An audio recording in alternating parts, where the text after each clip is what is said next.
Nabi Muhammad SAW, Bapak Ibu sekalian, setelah pulang dari Isra dan Mi'raj, karena itu perjalanan malam hari, beliau pulang sudah pagi.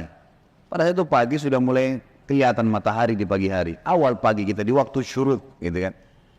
Duduklah Nabi SAW di depan Ka'bah. Duduk depan Ka'bah, merenungi kejadian semalam ini, kejadian yang spektakuler, yang luar biasa. Duduk Nabi SAW merenungi lewat Fir'aunnya umat ini, Abu Jahal. Ini orang julukannya di Mekah Abul Hakam, orang yang bijaksana gitu. Dan pada saat itu dia raja di Mekah. Tapi Nabi SAW suruh kita panggil dia siapa? Abu Jahal. Jahal ini super goblok. Bukan cuma goblok, super goblok. Luar biasa. Kenapa dikatakan begitu? Orang Mekah bilang Abu Hakam, dia dikatakan Abu Jahal. Karena Abu Jahal ini sama Abu Sufyan itu setiap malam dengar Al-Quran yang Nabi baca di rumah Nabi SAW. Setiap malam datang dengar, mereka diam-diam. Misalnya ini tempat tisu, ini rumah Nabi SAW, nanti Abu Jahal di sini, Abu Sufyan di sini, ada satu lagi temannya di belakang. Jadi mereka nggak saling tahu nih. Sampai pagi mereka dengar tuh ayat Al-Quran. Waktu mereka pulang, ketemu tiga-tiga. Lo saling tanya, kenapa kalian sini? Kenapa kalian sini? Kenapa kamu sini? Kenapa kamu sini? Oh, kami dengarkan, saya dengarkan ayatnya yang Muhammad baca. Kata Abu Jahal, kita janjian, nggak boleh terulang. Kalau masyarakat Mekah tahu kita dengar apa yang Muhammad baca, nanti beriman semua nih. Sepakat ya, sepakat, nggak ada yang hilangi. Besok malam datang lagi tiga-tiganya. Karena mereka satu sama lain menyangka temannya nggak bakal datang. Penasarannya, ketemu lagi pagi, sepakat lagi, jangan ulangi ya. Hari ketiga ulangi lagi. Datang lagi tiga-tiganya. Ini kejadian nyata dalam sebuah riwayat Bukhari disebutkan itu. Maka tiba-tiba saja setelah itu, saya lupa namanya satu orang, tokoh Quraisy itu, yang bilang sama Abu Sufyan, wahai Abu Sufyan, bagaimana pendapatmu apa yang kau dengar dari Muhammad? Kata Abu Sufyan, yang saya tangkap, ini kita bukan anak-anak nih. Ini apa yang kita dengar 3 hari kita janjian tidak datang, tapi kita datang terus karena penasaran. Ini pasti ada sesuatu. Bagaimana pendapatmu? Kata Abu Sufyan, ada yang saya mengerti dan punya makna yang tinggi, bagus. Ada yang saya tidak mengerti, tapi saya yakin itu kebenaran. Kata yang satu ini, saya juga begitu. Saya yakin ini kebenaran. Kita tanya Abu Hakam. Datangi rumahnya Abu Jahal. Wahai Abu Hakam, apa pendapatmu yang kau dengar 3 hari dari Muhammad? Apa Abu Jahal bilang apa? Demi Allah, kan orang Mekah makin kata demi Allah. Mereka tahu, mereka ikuti ajaran Nabi Ibrahim AS. Cuma mereka musyrik. Mereka datangkan berhala, dijadikan perantara dengan Allah. Allah nggak mau tuh, gitu kan? Makanya dia bilang, demi Allah saya tahu Muhammad benar. Kata dia. Loh, kata Abu Sufyan, lalu kenapa kau tidak beriman? Kamu raja kami, kalau kau beriman, ini satu Mekah beriman semua nih. Apa kata dia? Ini fanatisme, kebodohan nih. Ini sebab julukan Abu Jahal keluar. Dia bilang, dari dulu sukunya Muhammad sama suku aku bersaing di Mekah. Mereka berikan makan minum jemaah haji, kami juga berikan makan minum jemaah haji. Mereka buat pasukan untuk membela Mekah, kami juga buat pasukan membela Mekah. Pokoknya apa yang mereka buat, kami buat. Sehari buat mereka, sehari buat kami. Jadi bersaing terus. Sekarang dari sukunya Muhammad keluar Nabi, sukuku tidak ada nabinya. Kalau aku beriman berarti sukuku kalah. Hanya itu, fanatisme kebodohan gitu. Dia bilang, maka itu saya tidak akan beriman sama Muhammad. Gara-gara perkataan dia itu, Abu Sufyan dan ini juga ikut-ikutan ya. Satu Mekah semua nggak mau. Tentu Abu Sufyan nanti ini masuk Islam setelah masuk kota Mekah. Tapi pada saat itu tidak mau juga. Baiklah. Ini sebab julukan keluar Abu Jahal. Lewat nih Abu Jahal. Lalu dia lihat Nabi SAW lagi merenungi, kayak ada sesuatu lagi difikirin. Dia bilang, wahai Muhammad, kalau bahasa kita ginilah, bahasa sederhana riwayat itu, kenapa kau melongo-longo seperti ini? Kok kamu kayak orang bingung, ada apa? Nabi SAW dengan polosnya ceritain, semalam, ini yang diceritain kepada Abu Jahal nih. Ini yang paling benci sama Islam. Kata Nabi SAW, semalam datang kepada saya malaikat bernama Jibril. Jibril datang membawa burak. Burak itu kuda bersayap. Ini kuda bersayap sampai hari kiamat tidak ada nih kalau di kehidupan kita. Zaman itu, sekarang saja orang tidak percaya kalau ada kuda bersayap gitu kan. Apalagi zaman kuda bersayap, terbang. Sayapnya di atasnya terbang. Dimanapun matanya lihat sebuah tempat, kakinya sudah di sana. Lalu saya tiba di Palestina. Turun di Masjid Aqsa, saya sholat. Saya imami para nabi-nabi. Nabi-nabi ini 120.000 orang. Bagaimana bisa? Allahu a'lam. Nabi sampaikan, saya imam. Lalu kemudian saya naik di atas burak, saya mi'raj ke langit. Di langit pertama ketemu dengan Adam, langit kedua ketemu dengan Nabi yang bersaudara sepupu, Isa dan Yahya. Langit ketiga ketemu dengan Idris, langit keempat ketemu dengan Yusuf, langit kelima ketemu dengan Harun, keenam Musa, ketujuh Ibrahim alaihissalam. Tentu kisah Isra Mi'raj panjang ya, karena perjalanan antara Mekah ke Palestina itu selama perjalanan Nabi SAW diperlihatkan tentang jenis-jenis azab kubur. Saya nggak ceritain di sini. Yang jelas Nabi SAW ceritain semua tuh, apapun yang terjadi. Saya ringkaskan saja. Kemudian waktu Mi'raj ke langit, Nabi SAW ketemu dengan Nabi-Nabi lalu ngobrol. Sempat ngobrol sama Adam, ngobrol sama Yahya dan Isa, ngobrol sama Yusuf, sama Idris, sama Harun, sama Musa, sama Ibrahim alaihissalam. Tapi yang masyhur riwayat adalah Nabi SAW banyak berbicara dengan Musa. Pada saat menerima waktu 50 waktu sholat, beliau turun. Di langit ke-7 Ibrahim tidak ngomong, langit ke-6 Musa tahan. Lalu bertanya, berapa yang diperintahkan umatmu hai Muhammad? Berapa yang Allah perintahkan? Kata Nabi SAW, 50 waktu sholat. Minta keringanan, umatmu tidak bisa. Lalu kemudian Nabi SAW kembali. Minta diringankan 5, jadi sisa 45. Ditahan lagi sama Musa. Musa berkata, berapa hai Muhammad? Kata Nabi SAW, 45. Masih berat, minta ringankan. Terus saja Musa AS menahan Nabi SAW 5 sampai sisa 5 nih. Yang kayak kita kerjain sekarang. Itu pun Musa masih bilang, minta keringanan. Bayangkan Bapak Ibu sekarang kalau 50 waktu sholat, per 15 menit azan. Siap nggak? Ini aja 5 waktu sholat sudah ngos-ngosan gitu. Safnya, kadang-kadang sholatnya cuma imam sama muazzinnya saja gitu. Yang jelas Nabi Musa AS seperti itulah kisahnya. Sampai sisa 5 lalu Nabi SAW mengatakan, saya sudah malu dengan Tuhanku. Bolak-balik terus gitu kan.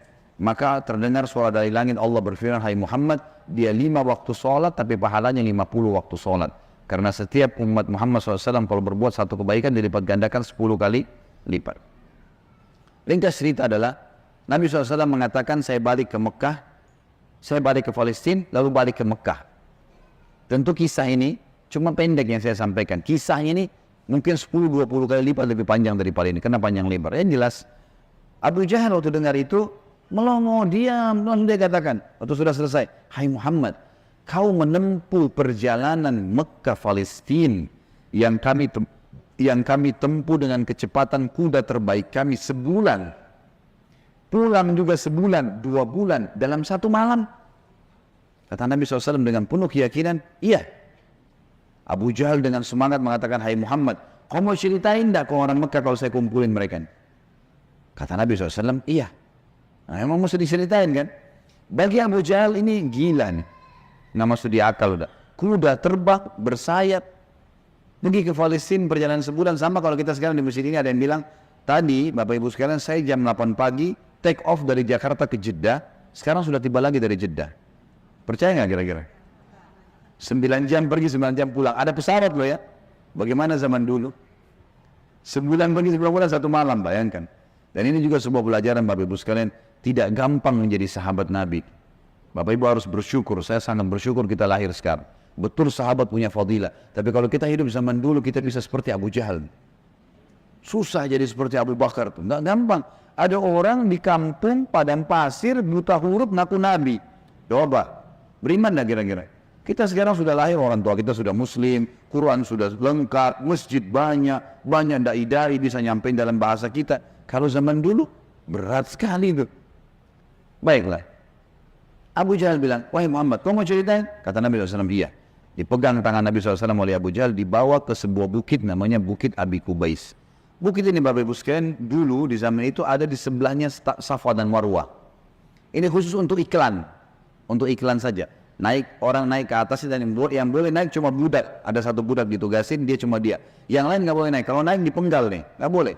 Ini khusus berita penting. Seperti kalau ada yang mau serang Mekah, atau ada kepala suku yang mati, ada anak kepala suku yang lahir, seperti itulah. Abu Jahal naik ke atas Bukit Abi Kubais bersama Nabi SAW. Waktu orang-orang lihat ada 2 orang. Pertama kali dalam sejarah Mekah, Bukit Abi Kubais dinaiki oleh 2 orang. Dan mereka kaget, di atasnya raja mereka Abu Jahal. Dan yang satu adalah Nabi Muhammad SAW, orang terpercayanya Mekah. Ini ada apa nih? Maka orang-orang kafir kumpul karena Abu Jahal, orang-orang beriman kumpul karena Nabi Muhammad SAW. Waktu mereka sudah kumpul, Abu Jahal bilang, wahai masyarakat Mekah, dengarkan baik-baik apa yang Muhammad mau sampaikan.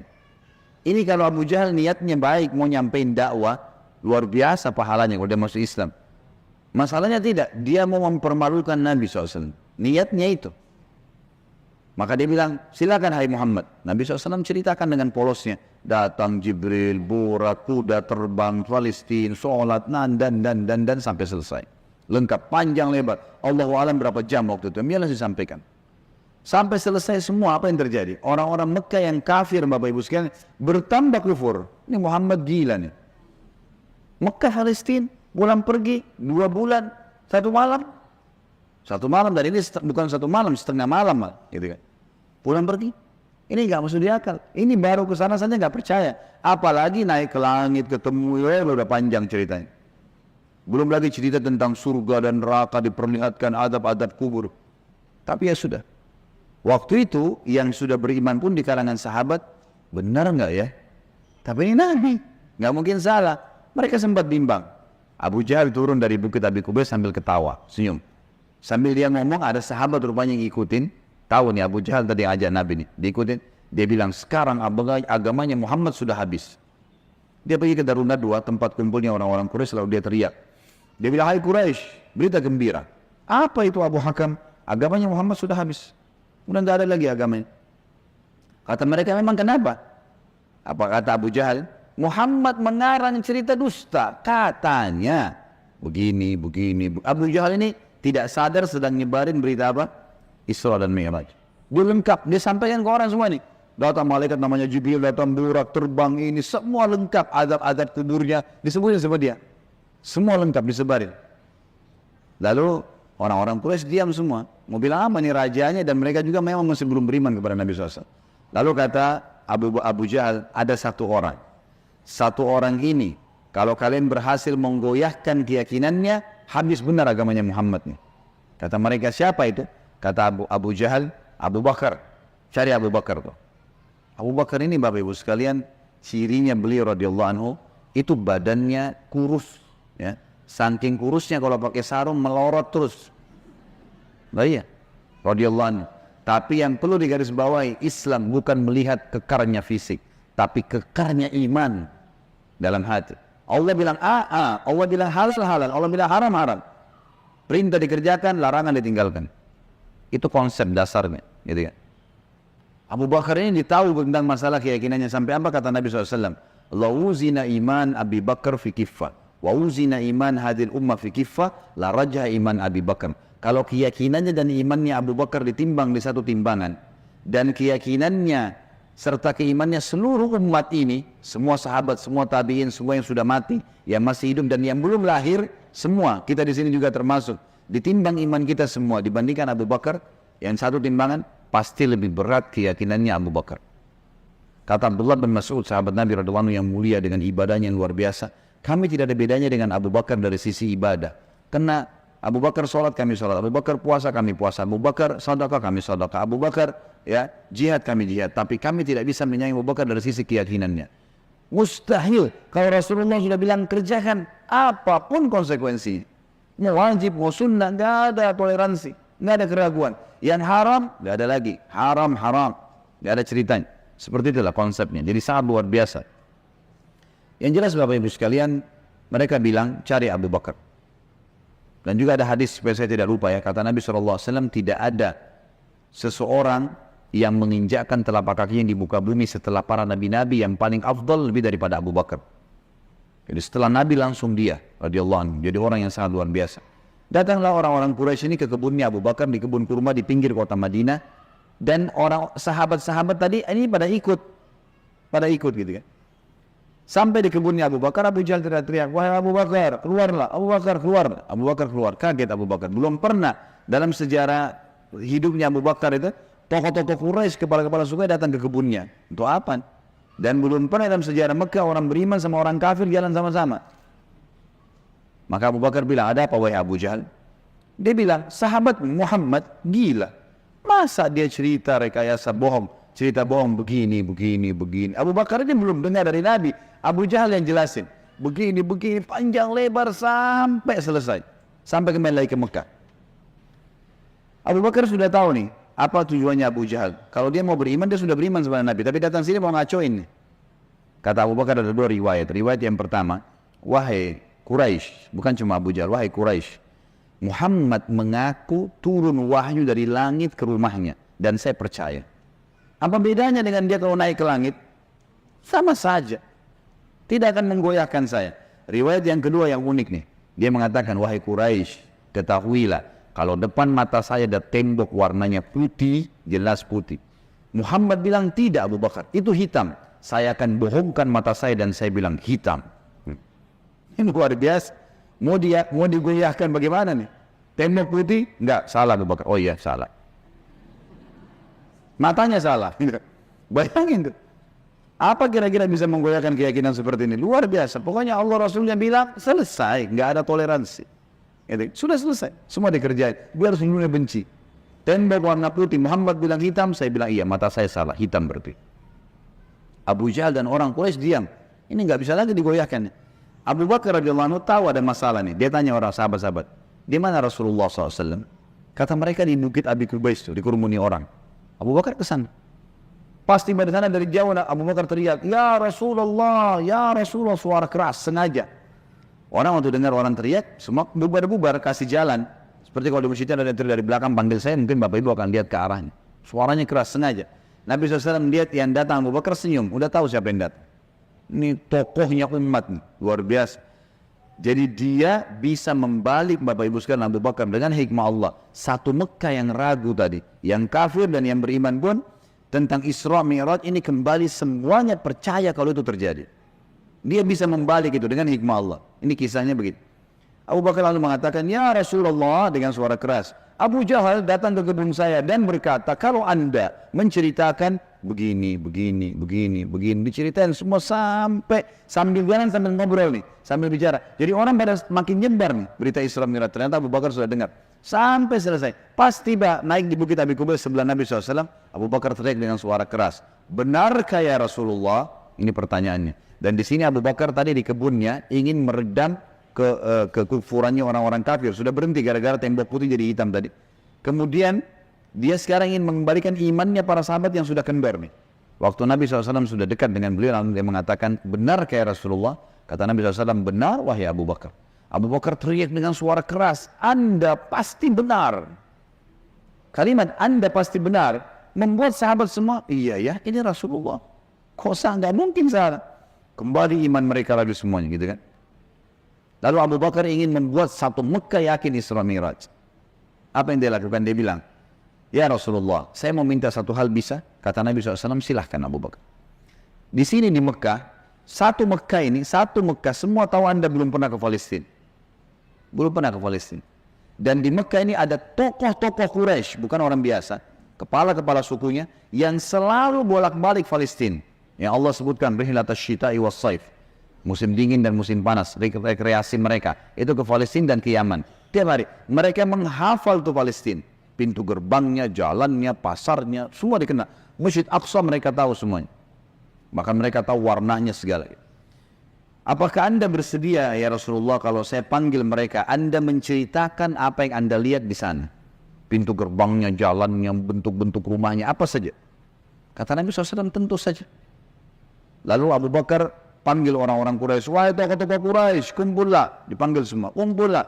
Datang Abu Jahal grup nih sama teman-temannya sendiri. Tiba di situ kata Nabi, kata Abu Bakar, hai Quraisy, Muhammad akan menceritakan sesuatu pada kalian tentang Palestina. Kalian semua tahu Muhammad belum pernah ke Palestina. Kalian harus tahu kalau Muhammad menceritakan sesuatu tentang Palestina persis seperti apa yang kalian tahu, warna pintu gerbangnya, jalannya, rumah-rumahnya, pasarnya, Masjid Aqsanya, harus sportif mengatakan Muhammad benar. Kalau ada satu saja yang Muhammad ceritakan tidak sesuai dengan apa yang kalian tahu, kalian punya hak mendustakannya. Setuju? Setuju. Muhammad gak pernah lihat, gitu kan? Kalau zaman sekarang, Bapak Ibu sekalian, saya mau ceritakan Bapak Ibu Masjid Aqsa, sekarang bisa. Tinggal pakai foto satelit, keramik yang pecah pun saya bisa ceritain. Ini keramiknya ada yang pecah, yang kesekian dari tiang sini, bisa dilihat. Imamnya lagi sholat, bisa kelihatan. Zaman dulu bagaimana? Harus lihat dengan mata kepala. Ya mungkin tidak. Kata Quraisy, baik kami setuju. Kata Abu Bakar, silakan ya Rasulullah. Dalam penutupan hadis Bukhari, kata Nabi SAW, Allah Azza wa Jal membukakan Palestina di depan mata saya. Seperti saya lagi lihat. Maka saya menceritakan mereka pintu gerbangnya, jalan-jalannya, pasar-pasarnya, semuanya. Bahkan saya bisa menghitungkan buat mereka tiangnya Masjid Aqsa. Gitu kan? Dan subhanallah, setiap kali Nabi SAW sebutkan tentang ciri Palestina dan Masjid Aqsa, orang-orang Quraisy dari tokoh-tokoh Quraisy mengatakan Muhammad benar, Muhammad benar, Muhammad benar. Terus, dan ini jumlahnya belasan orang nih. Tokoh-tokoh mereka mengatakan Muhammad benar, Muhammad benar. Pengakuan mereka sendiri. Ini enggak dusta, ini benar. Betul jalannya begini, betul rumahnya begini, betul pasarnya begini, betul Masjid Aqsa begini. Mereka akuin sendiri. Maka gara-gara kasus itu, satu Mekah jadi percaya Isra Mi'raj. Baik. Abu Bakar sudah selesai ini perannya. Sahabat sudah kembali imannya. Orang-orang kafir sudah tidak jadi lagi bisa membatalkan keimanannya Nabi SAW dan agamanya. Maka Nabi SAW ingin menutup Isra Mi'raj dengan kejadian yang luar biasa. Kata Nabi SAW, wahai Quraisy, ada satu bukti lagi. Kalau kalian yakin dengan bukti itu, kalian akan beriman pada saya. Kalau kalian tidak yakin, kalian tidak akan beriman selamanya. Kata mereka, apa itu hai Muhammad? Kata beliau, waktu saya sedang pulang dari Palestina ke Mekah, di atas burak tuh, kuda yang bersayap, saya melihat ada kafilah kalian. Kafilah ini 3 ekor unta ke atas. Sedang jalan.